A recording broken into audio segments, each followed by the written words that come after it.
Computer, activate the threat assessment matrix. Ooh. All right.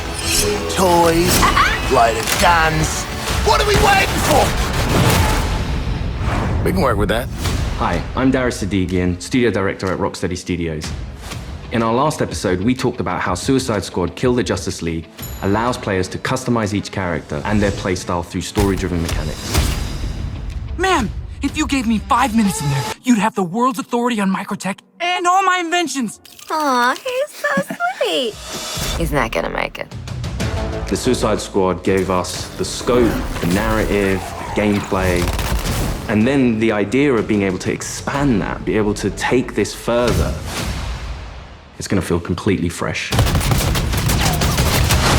In that spirit, we want to deliver totally new content at no cost for those who purchase Suicide Squad Kill the Justice League. We're back in business. All right, let's steal their shit. Today we'll discuss customization options that draw from the full spectrum of DC Comics. You'll see emotes, rival taunts, outfits, and more.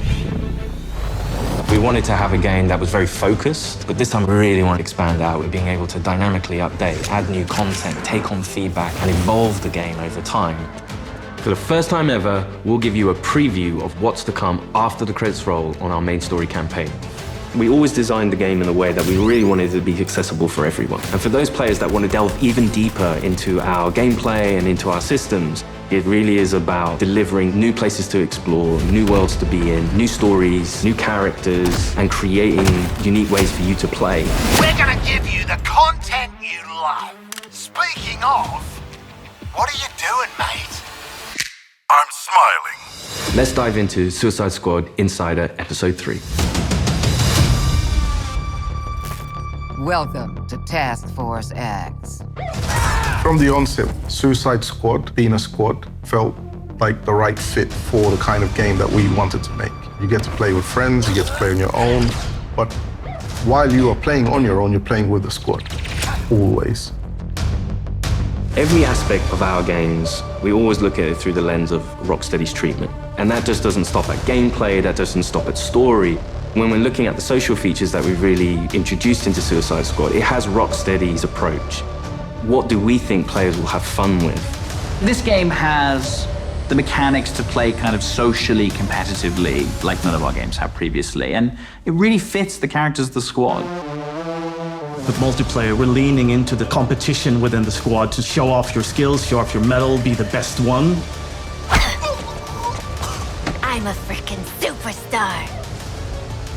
The squad are working together under duress. And so it's fun to add in mechanics to encourage the players to behave in the same way. So a lot of the time what you'll actually be doing is trying to get the highest score, which luckily helps you all complete the mission, but the best player in any mission becomes the squad leader in multiplayer for the next mission. How great was I? We have leaderboards for solo play, for playing with one friend, two friends, or a 4-player squad.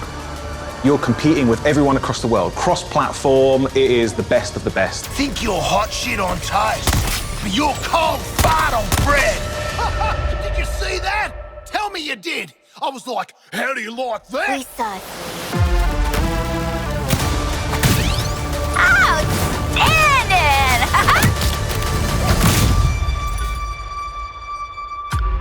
There's some really fun incentives for playing together as well as playing competitively. You can use the equipment that other players have equipped on their characters in your squad with the AI playing as the characters. And those players whose bots you use get rewards for you using those bots. And that's a really fun feature that I think the players will be incentivized because they'll get something out of doing too.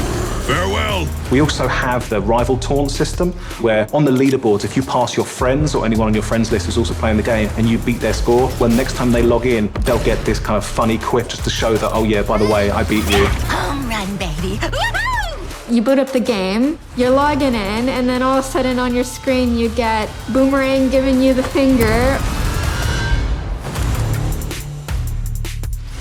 I think fans are going to have a great time with our remote system. Allowing players to kind of communicate in different ways, really in playful ways. As Rocksteady, as creators, this was another opportunity for us to really engage with our characters, extend the narrative through the players' choices with a very cinematic eye. Through the game, we offer many customization options and outfits to the player. You start off in the prison, you get your prison garbs, and then you evolve to the Task Force X outfits. Yeah, right. I was thinking something more fashion forward.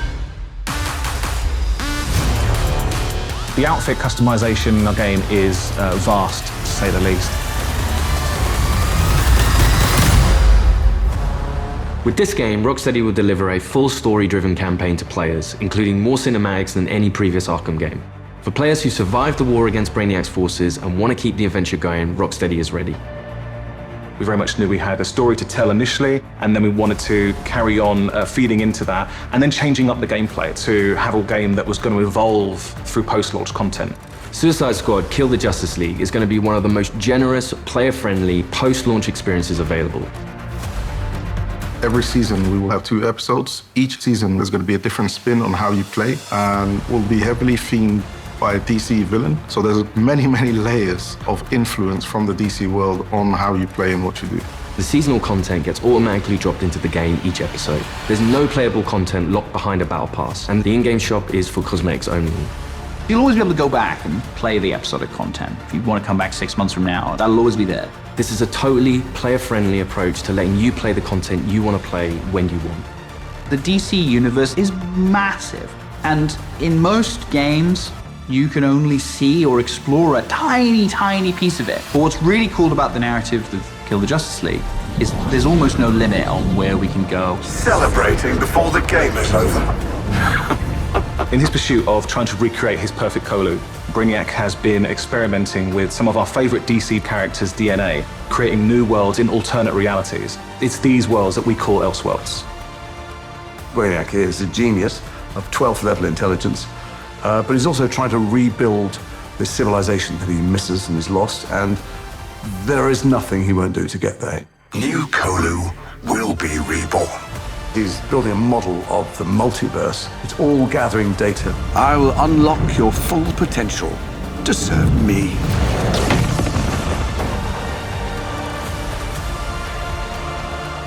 There's different versions of everybody in different universes, and their timelines have just diverged at some point. We've got lots of amazing characters coming up in seasonal play that I'm really excited for players to meet. And the Elseworld Principles gives us lots of flexibility and lots of room to put our own spin on them.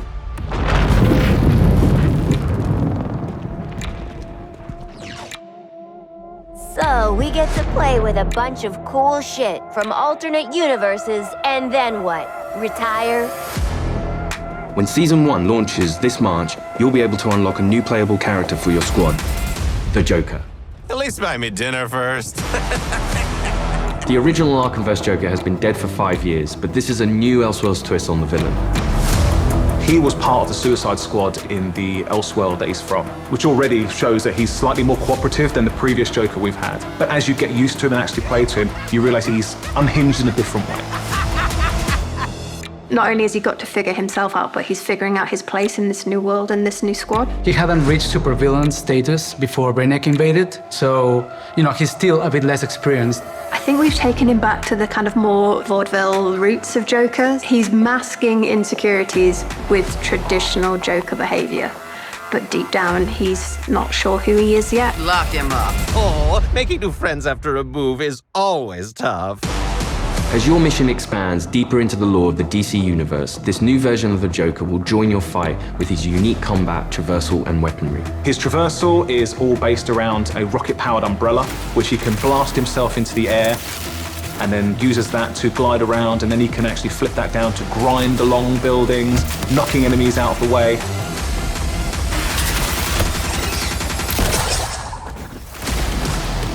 And the kind of frantic, vertical and horizontal energy that he has means you've always got to be moving and always attacking the enemies.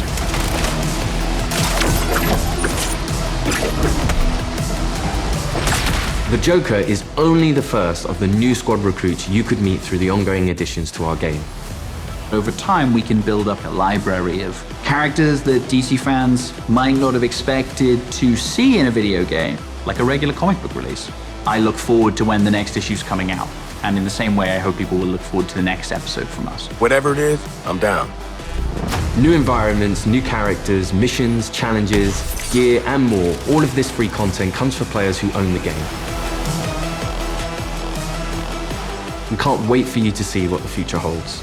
With Elseworlds, the possibilities are endless. How do you like that? Thanks for watching this series. We hope you'll join us for Suicide Squad Kill the Justice League, a third-person action shooter where some of the wildest villains of DC Comics join forces to save the world from its greatest heroes. No, that's mental. We're not doing that. God help us. Yeah.